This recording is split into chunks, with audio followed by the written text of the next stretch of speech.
Selamat pagi mahasiswa sekalian. Silakan Anda bergabung.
Baik, saya mulai aja ya.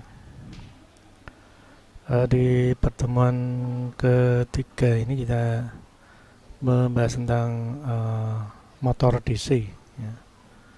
Ini basicnya kendaraan listrik itu motor DC. Kita perlu memahami prinsip kerjanya ya. Dengan harapan kita bisa tahu bila ada kendala gitu ya. Mungkin tidak berputar atau mungkin uh, berbut percepatan atau kecepatan, ngatur kecepatannya bagaimana. Nah itu kita akan coba bahas ya.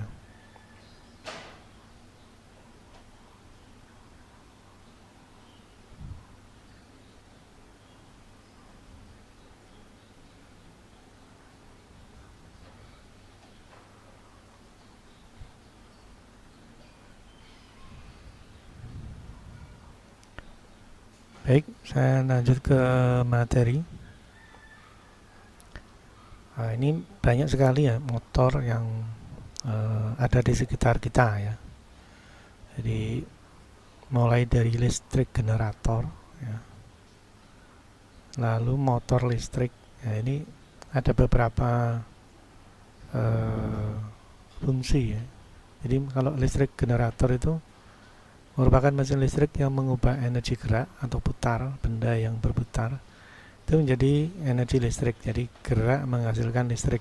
Nah contohnya genset ini salah satu contoh listrik menjadi gerak menjadi listrik ya.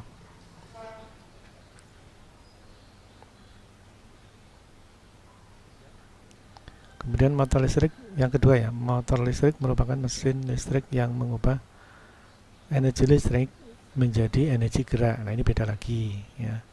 Biasanya motor itu merubah energi listrik menjadi gerak ya, atau berputar. Energi listrik menjadi putaran ya.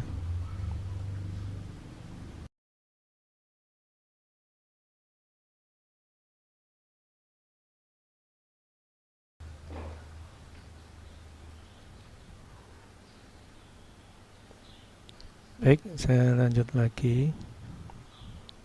Nah ini di gambar ini ya, ada ilustrasi untuk motor DC sebelah kiri. Orang mengatakan ini dinamo ya. Nah, dinamo. Banyak implementasi dari motor jenis ini. Mulai dari player tape kaset juga pakai ini ya.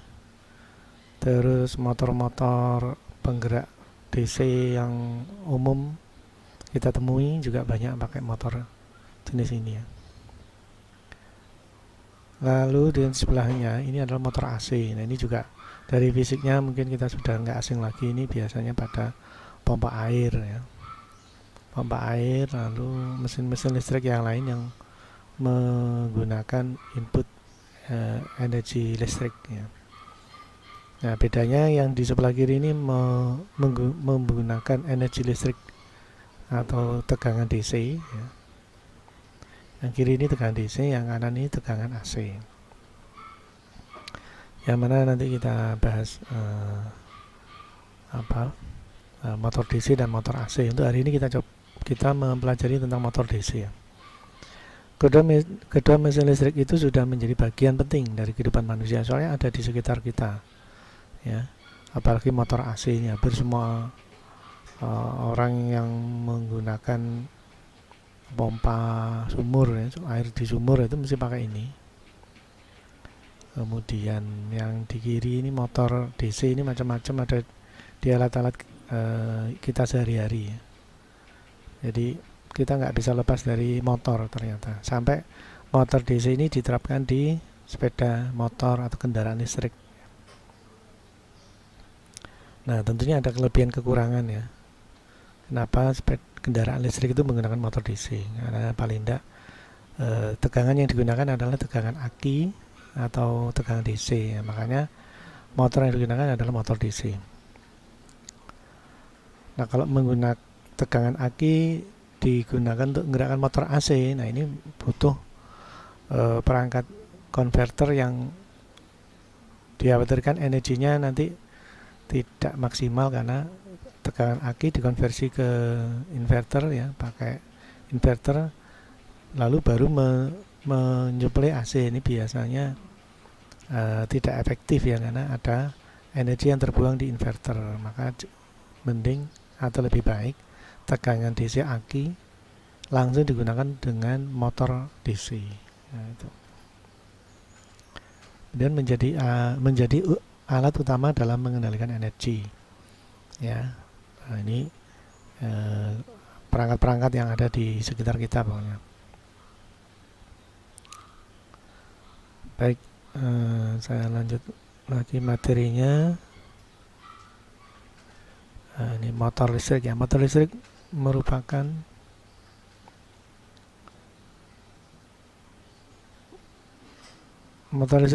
mesin listrik yang mengubah energi listrik menjadi energi gerak ya. Intinya gitu. Jadi listrik menjadi gerak. Geraknya itu dalam bentuk putaran ya. Ya. Saat ini motor listrik digunakan di berbagai hal ya. Tadi sudah saya singgung ya, bahwa motor-motor ini ada di kehidupan kita yang menentukan perangkat-perangkat kita bekerja ya. Mulai dari yang alat yang kecil seperti vibrator ponsel, itu ada motornya. Kemudian kipas DC ya, kipas DC ya, memang motor kipas itu DC biasanya.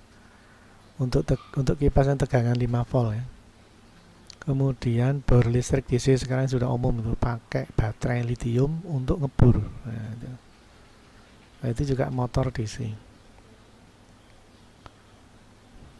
Banyak yang jual itu motor bor pakai baterai litium. Ini berarti motornya motor DC. Dan sampai mesin yang besar, pompa air di rumah dan penggerak roda kereta api ya. Kalau ini motor AC ya ini ya. Lalu pemilihan motor listrik menyesuaikan dengan penggunaan jenis motor listrik ya. Ada beberapa jenis motor listrik, baik motor DC maupun AC. Nah ini ya, sudah motor itu ada di sekitar kita, kehidupan kita gak jauh dari motor ya. Baik, kita lanjut materinya.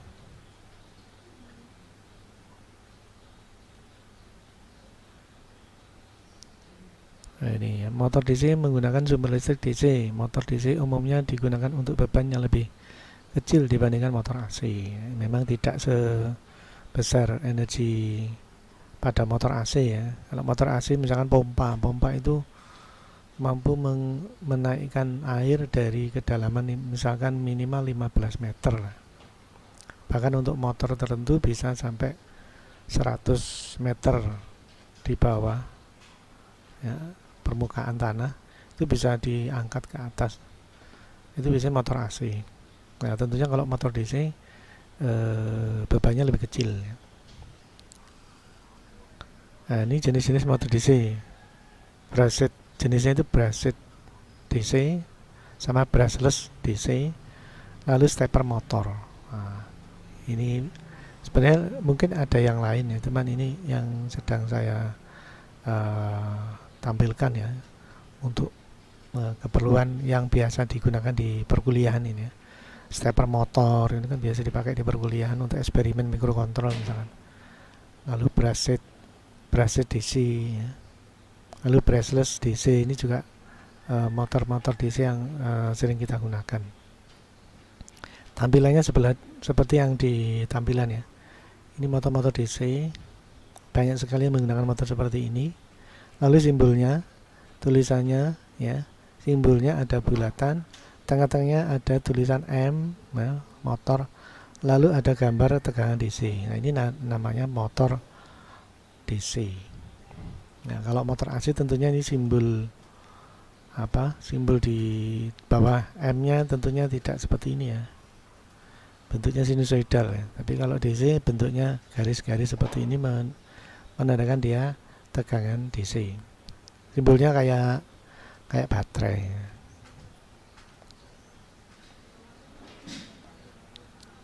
Baik, kita lanjutkan lagi ya.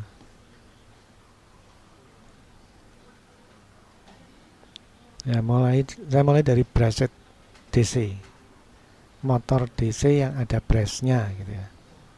Jenis motor ini terdapat magnet pada bagian stator. Nah, kalau ini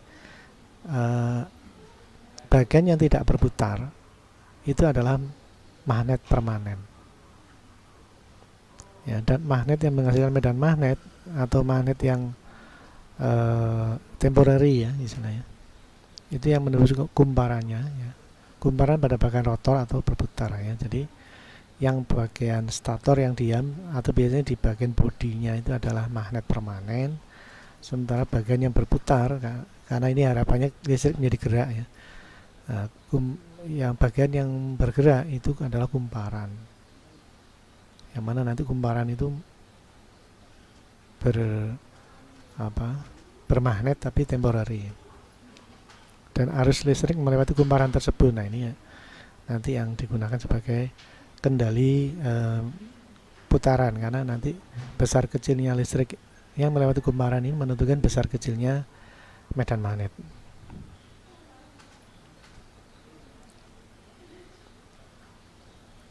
Baik, interaksi antara arus dan medan magnet itu menghasilkan torsi ya, sehingga bisa terjadi rotasi atau berputar ya. Untuk mempertahankan rotasi, arus yang mengalir harus senantiasa dibalik arah. Nah, ini karena harus melakukan proses bolak-balik, bukan bolak-balik ya, harus mengalirkan arus bergantian gitu ya, senantiasa dibalik arahnya. Jadi arah arusnya itu akan menentukan magnet ya. Nah, itu perlu dipindah-pindah gitu ya, dipindah-pindah. Soalnya nanti medan magnetnya dibutuhkan saat tertentu dia sebagai medan magnet utara, kadang tertentu sebagai medan magnet selatan ya. Ya, maka diperlukan switching istilahnya, switch berubah tegangan DC ke suplai kumparan. Kemudian brush tidak berputar sementara komutator berputar sesuai dengan rotasi motor ya. Jadi tegangannya terminal tegangannya tidak berputar, tapi komutator yang berputar lah yang menyebabkan mereka bisa sambung putus tegangan DC-nya ya.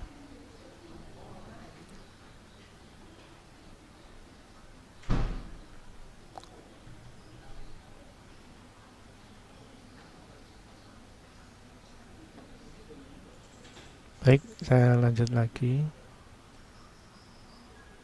Nah, ini brush DC ya. Jadi pembalikan arus yang mengalir untuk mempertahankan rotasi. Ini bahkan istilahnya itu pembalikan arus yang dibutuhkan ya untuk mempertahankan putaran. Nah, ini ya. Jadi arus itu harus disambung putus di balik arahnya agar dia bertahan untuk berputar. ya, dilakukan dengan mengalirkan arus melalui brush atau brush ya, dan komutator. Nah ini, jadi di sini terlihat arah arus ya, arah arusnya dari kiri ke kanan misalkan. Dan ini kumparan yang ada di bagian bergerak atau rotornya yang bergerak ini sambung putus ya, sehingga medan magnet yang dihasilkan juga kadang utara, kadang selatan ya. Kalau mau dekat selatan dia jadi selatan ya, supaya kedorong. Kemudian saat dekat utara ya, dia juga menjadi utara. Nah ini ya, menjadi utara. Coba ini ilustrasinya saya tampilkan ya.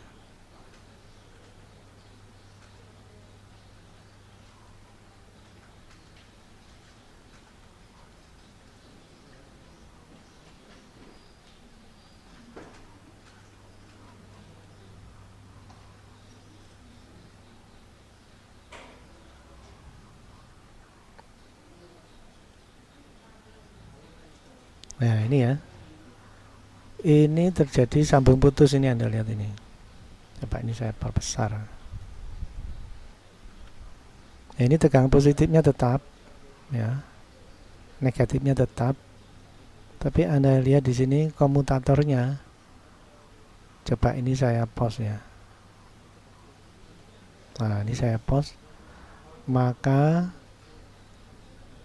ya di sini mengalirkan arus dari positif ya menuju ke kumparan, lalu ujung kumparan menuju ke negatif.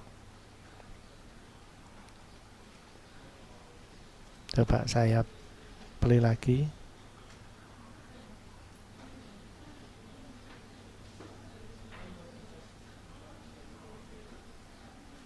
Nah ini ya, jadi saat posisi ini ya, saat posisi ini itu tegangan positif negatifnya itu mengalir ke kumparan agar ini posisinya yang atas ini menjadi selatan, yang bawahnya menjadi utara.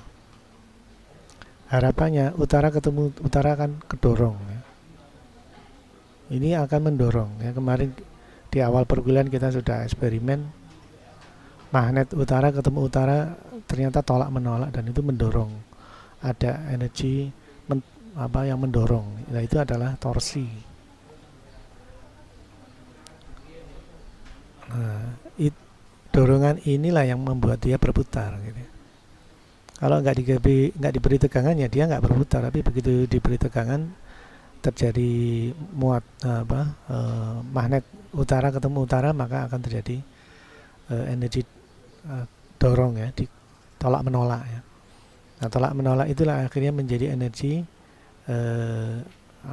berubah menjadi putaran. Nah coba ini saya lanjutkan lagi, coba.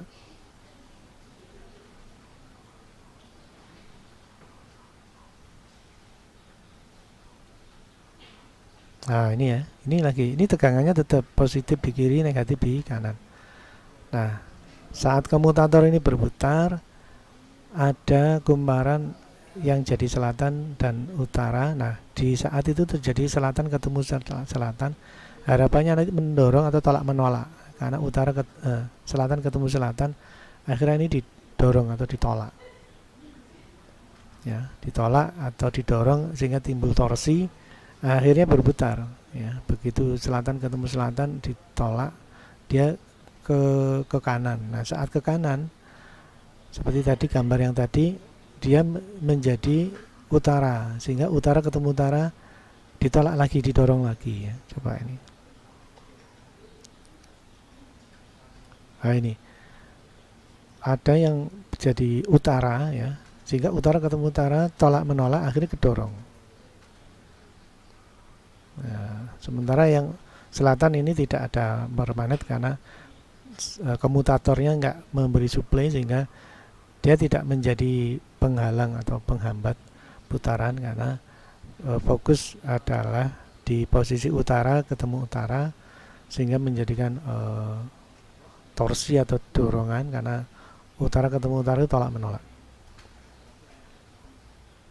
Dan ini terjadi terus menerus, sehingga kalau Anda lihat ya, ini terdorong ya, ini juga terdorong ya, ini juga terdorong, dan ini menjadi berputar, sehingga semakin kuat magnet di bagian yang berputar atau rotornya, maka magnetnya semakin kuat, energi tolaknya atau energi dorongnya ya, atau torsi istilahnya, maka semakin kuat atau semakin putarannya semakin cepat nanti.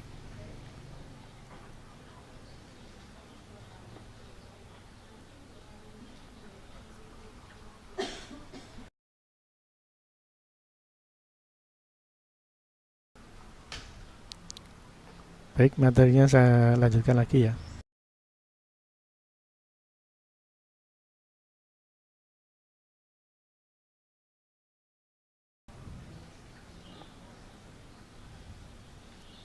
Nah, ini adalah brush DC, jadi di sini ya posisinya ya.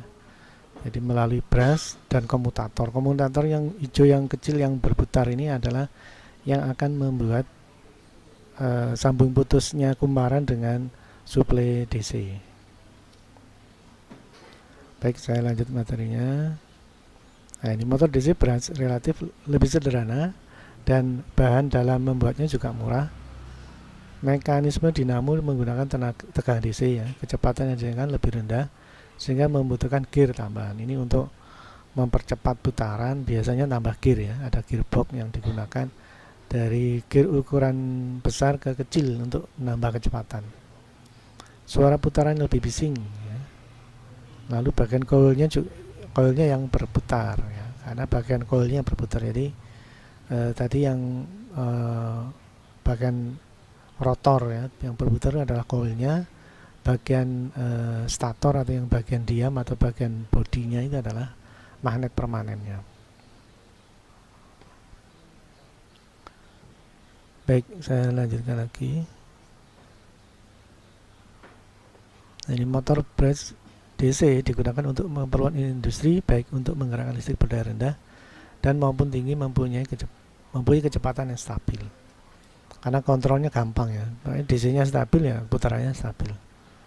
Lalu motor brush DC digunakan sebagai motor servo untuk mesin cetak printer ya, untuk mesin printer dan vacuum cleaner, biasanya pakai motor servo ya. Terus kendalinya gampang, tegangannya dinaikkan ya tambah cepat, tegangannya diturunkan ya tambah pelan, ini gitu, kontrol kecepatannya lebih mudah.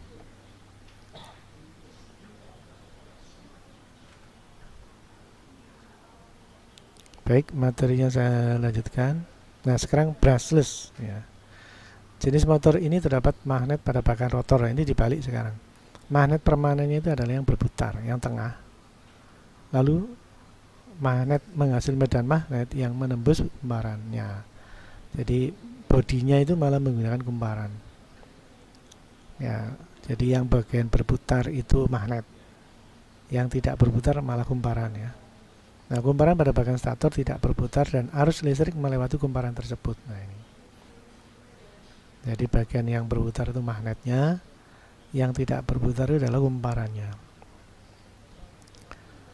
Lalu dari namanya sudah terlihat bahwa motor jenis ini tidak memerlukan brush ya.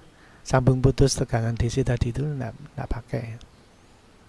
Lalu itu karena kumparannya berada bagian stator yang diam ya, sehingga tidak perlu menyikapi putaran motor terhadap sambung putusnya tegangan ya. Nah, akhirnya kumparannya itu ditaruh di bagian bodi. Nah, yang bergerak adalah magnetnya.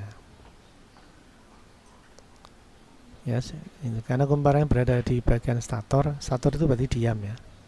Yang diam sehingga tidak memerlukan brush dan komutator untuk mengalirkan arusnya. Sebagai gantinya, magnetnya diletakkan di bagian rotor atau magnetnya yang berputar. Nah, ini kebalikan dari yang brush DC ya. Kalau brush DC itu yang bergerak kumparannya, yang diam magnet permanennya. Kalau brushless DC, yang bergerak itu magnetnya, yang tidak bergerak atau bodinya adalah kumparannya. Baik, saya lanjutkan. Nah, ini medan magnet yang dihasilkan magnet di rotor. Rotor itu berarti bergerak ya, memang konstan. Namun medan magnet yang dihasilkan kumparan bisa berubah-ubah sesuai dengan arusnya. Jadi yang bergerak ini yang konstan karena dia magnet permanen.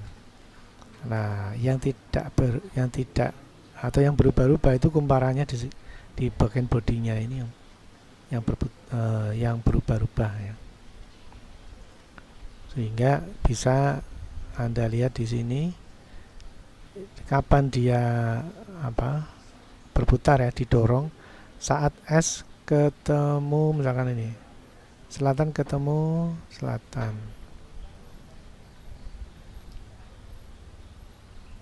Oh, utara ya. Coba ini utara. Coba utara ketemu utara ya. Oh, ini tadi di sini.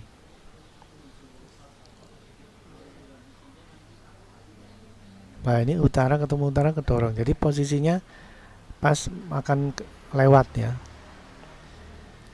Coba saya tampilkan yang lebih besar dan bisa kita pause.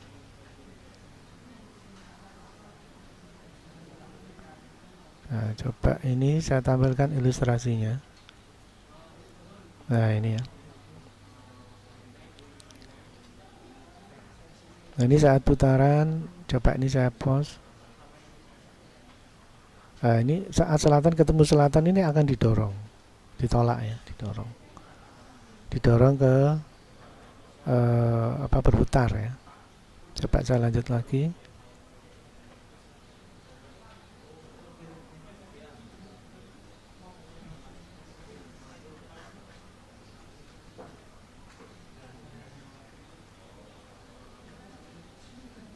Nah, ini juga ya, saat utara ketemu utara ini akan ditolak ya. Jadi saat itulah terjadi upaya mendorong ya, atau magnet itu tolak menolak akhirnya terdorong ya. Ini utara ketemu utara artinya tolak menolak akan mendorong. Coba saya lanjut lagi ya. Nah, ini juga ini utara ketemu selatan ketemu selatan, ini juga didorong. Jadi memang di posisi utara ketemu utara, selatan ketemu selatan itu adalah bergantian ya, agar magnet di bagian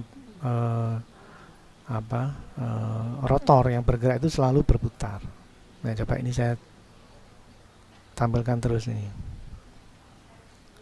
Nah, utara ketemu utara ya, selatan ketemu selatan.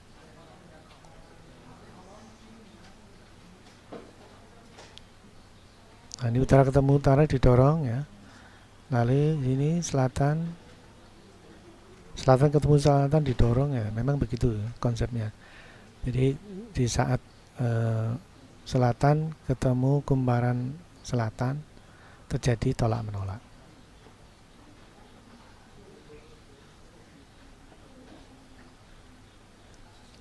Baik, saya lanjutkan lagi materinya.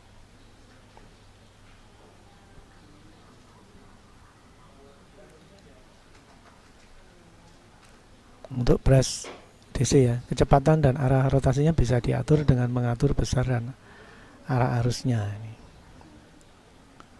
Nah, ini kumparannya semakin cepat berubah ya tegangannya, maka tolak menolak atau dorong dengan reaksi mendorong magnet permanen di bagian tengah akan semakin cepat juga ya, sehingga kecepatannya ya bisa diatur akhirnya ya. Baik, kita lanjutkan. Motor DC brushless terdiri dari rotor magnet permanen ya. Rotor itu berarti yang bergerak ya, magnet permanen, dan stator berarti yang diem, lilitan koil. Maka penggunaan magnet permanen di rotor menghilangkan kebutuhan untuk sikat di bagian rotor ya, atau brush atau itu loh, sambung putus tegangan itu loh. Itu sudah nggak dibutuhkan lagi ya. Lalu kecepatan putaran dengan mengatur besar arah arus ke kumparan. Jadi kendali motornya itu jauh lebih mudah karena hanya mengatur tegangan pada kumparan, maka kecepatan putaran akan bisa dikendalikan ya.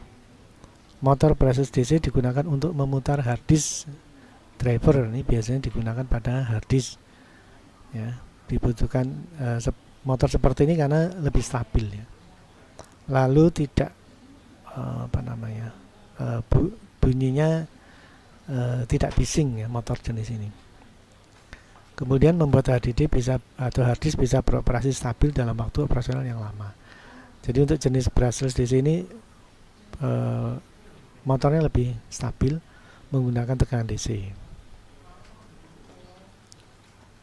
Dan ini dibutuhkan motor putaran stabil karena untuk menyimpan data ya. Jadi kalau data disimpan pada motor yang tidak stabil ya, maka datanya susah dibaca ya. Mungkin disimpan bisa, tapi dibaca mungkin agak susah karena tidak stabilnya gerakan motor hard disk ya. Karena hard disk itu media simpan yang bagaimana dia menyimpan begitu dia dibaca ya. Jadi saat disimpan kecepatannya harus stabil, saat dibaca pun juga kecepatannya harus stabil, sehingga bagaimana dia disimpan begitu dia dibaca, jadinya hasilnya bisa baik ya, tidak error. Kemudian saya lanjutkan lagi materinya ya. Sekarang motor stepper. Motor stepper adalah motor yang berputar secara step by step. Putaran motor stepper yang berbasis step itu berkaitan dengan sinyal pulsa kotak yang diberikan kumparan stator ya. Jadi magnetnya ada di tengah, di kelilingnya kumparan ya. Stator itu berarti yang diem, itu kumparan.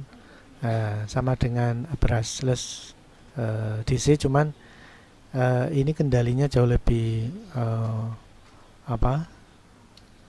bertahap-tahap gitu ya, sehingga hasilnya gerakannya akan lebih lebih bisa dikendalikan ya. Kalau motor servo itu berhenti setelah tegangan berhenti, itu masih berputar. Tapi kalau motor stepper kita butuhkan berhenti di saat tertentu bisa ya.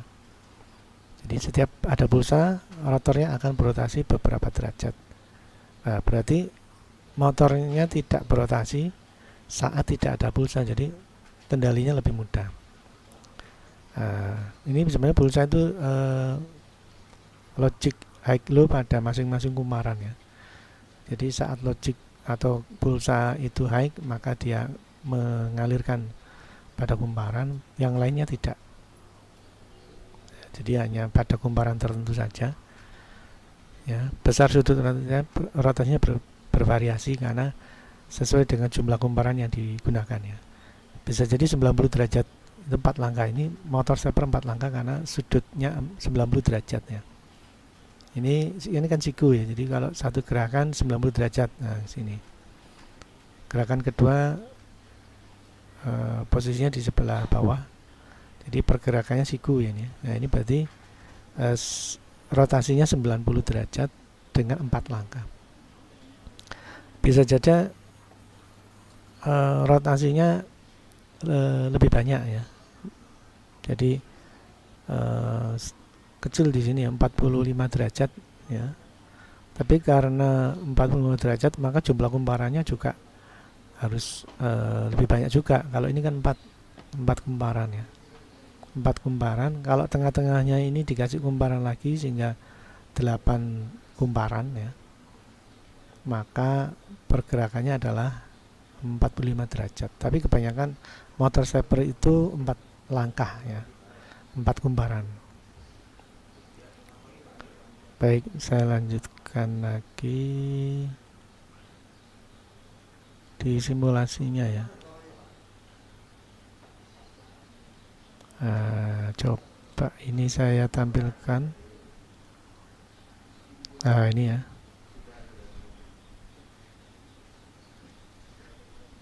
Nah, ini Anda lihat pemberian tegangan pada kumparan itu hanya kumparan demi kumparan ya.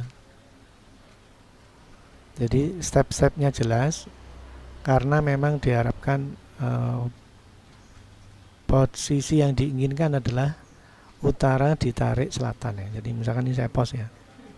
Anda lihat di sini kumparan menjadi utara, magnetnya yang ditarik adalah selatan. Jadi ini konsepnya adalah menarik kumparan menarik magnet permanen. Karena tarik menarik yang diharapkan adalah saat kumparannya utara, yang ditarik adalah magnet selatan. Nah, begitu tidak ada tegangan ya lepas lagi. Lalu kalau yang bawah, kumparannya bawah, diberi pulsa atau diberi trigger sehingga dia bermagnet, maka yang ditarik juga sama, yang bermagnet selatan yang ditarik, karena kumparannya menjadi utara. Demikian seterusnya ya. Ini juga gitu ya. Kumparannya yang ujung menjadi utara sesuai kaidah tangan kanan ya. Maka yang ditarik adalah magnet selatan ya. Dan demikian seterusnya, coba ini ya.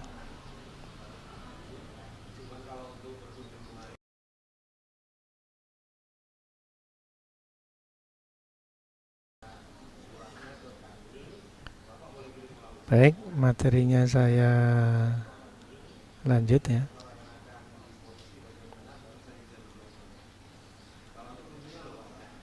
Nah, ini ya. Ketika pulsa dihentikan atau trigger kumparan dihentikan, maka motor ini dapat langsung berhenti. Beda dengan servo itu tegangannya dihentikan, dia masih berputar ya. Nah, kalau ini karena yang konsepnya adalah ditarik ya, maka begitu berhenti ya, stepper motornya berhenti. Tegangannya tegangan berhenti di posisi kumparan tertentu, maka dia akan berhenti di titik itu gitu ya. Nah, dengan begini sudut rotasi dan posisi dari motor stepper bisa diatur dengan mengatur jumlah pulsa yang dikirim. Nah, gitu ya. Jadi dengan demikian motor stepper ini bergerak pada sudut yang berapa derajat itu bisa diatur. Kemudian motor ini sangat berguna untuk putaran-putaran yang memerlukan akurasi sudut dan posisi yang tinggi dan posisi presisi yang tinggi ya. Karenanya dia banyak digunakan di printer, robotika dan lain-lain sebagainya. Baik, saya kira itu mahasiswa sekalian yang bisa kita diskusikan di pertemuan ini ya. Semoga bermanfaat ya. Dan kita bisa lanjut di pertemuan di minggu berikutnya ya.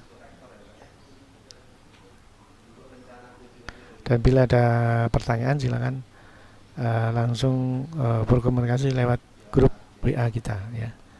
Baik, saya kira itu yang bisa saya sampaikan.